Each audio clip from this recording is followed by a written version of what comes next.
What's up, guys? Matt here from Loon Outdoors, and today we're tying a super cool little steelhead pattern that I call the repeat offender.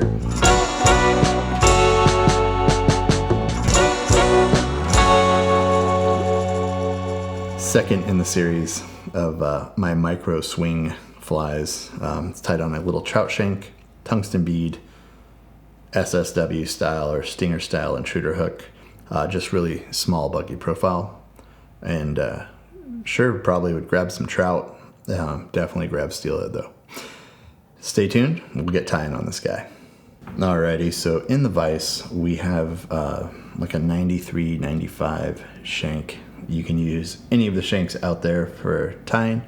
For my fall steelhead stuff, I prefer just trout shanks. Never had them fail me. This is a 1/8 inch Insta-jig bead. You can pick any color that you want. This is an olive one. Color is not important on this pattern. What is important is where you tie it in. So I like to put this about 3/16 to 1/4 inch back from the eye of the hook to allow for my hackles, and then I figure eight it in so it's just super bomb proof. And I'm going to wrap about 3/4 of an inch back for this. Will be our ultimate body for our fly. So I have a little, this is like an HR 482 SSW, whatever you want. And this is not going to be an interchangeable hook. So I'm going to peg this guy in right back here with about 1/4 inch to spare. And all I do is I wrap the wire forward. So this fly is actually the follow-up to a fly I call the Perpetrator, which was one of my first commercially produced flies in the world. This is its new cooler brother. It's the repeat offender. So I get kind of a kick out of it. Just prison gang, whatever, jailbird stuff. I don't know why. So you can see I completely secure this wire down and do a slight return on it. The body size isn't really important here.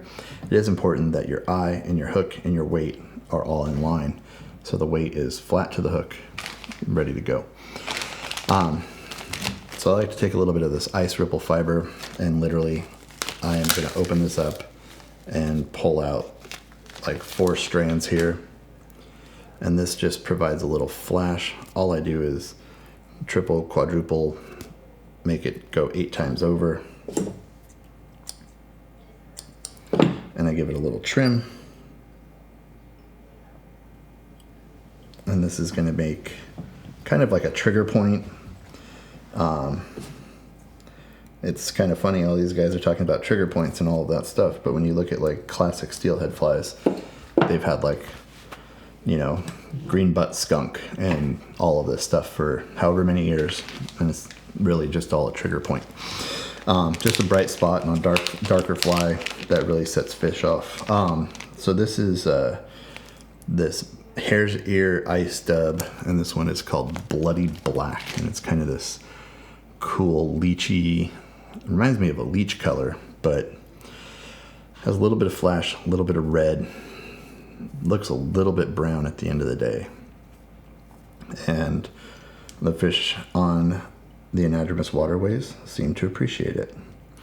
So you can see I'm just going to dub up a real simple body here. Real slender body, nothing major going on. It's a dark fly. And all I do is simply I just put a little, it's almost like it's like a wing. It's like a baby wing of the dubbing. And I do one over the top. You can see it creates this, and stuff's gonna fall out. It doesn't matter. It's not what I'm going for. But I'll tie it both ways. It's a real easy tie. So it just creates this veil of flash and stuff that's gonna live underneath.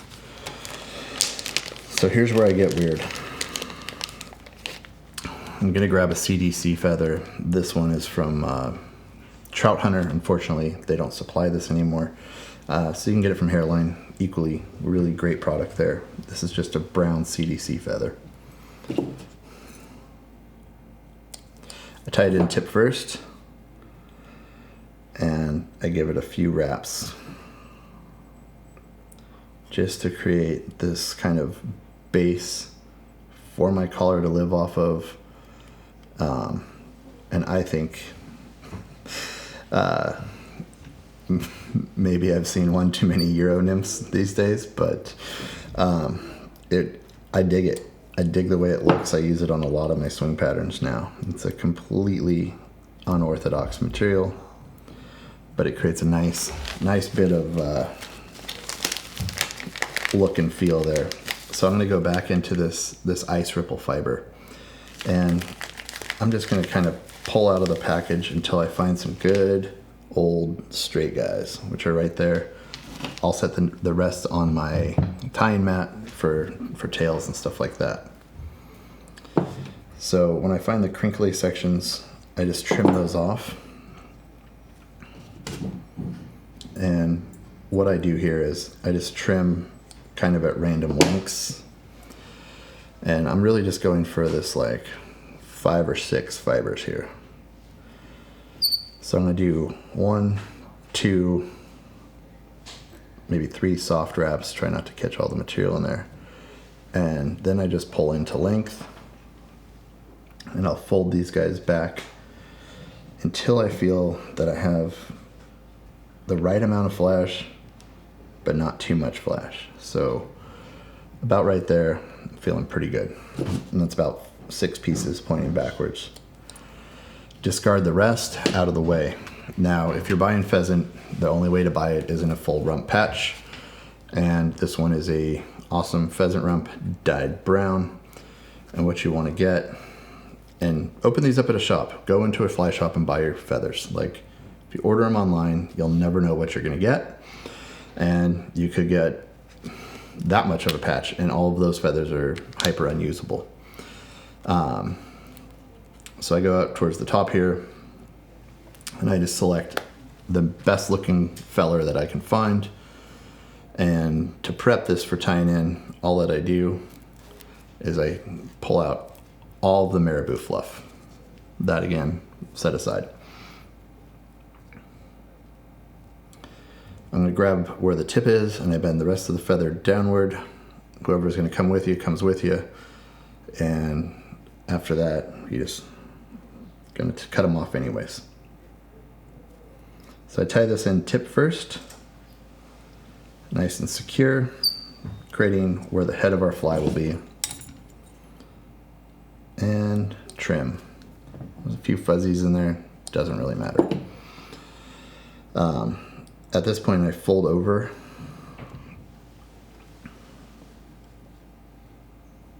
and I'm going to take just enough wrap to kind of ultimately create this really cool buggy looking sparse wiggle creature that you're going to swing.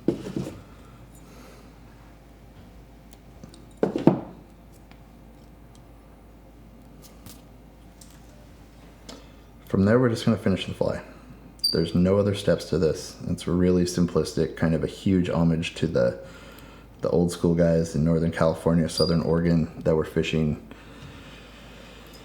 all sorts of really simplistic woolly buggery stuff on, you know, down and across with single handers. And just going to finish this off with a little black. So I'll just spread this really lightly with the bodkin.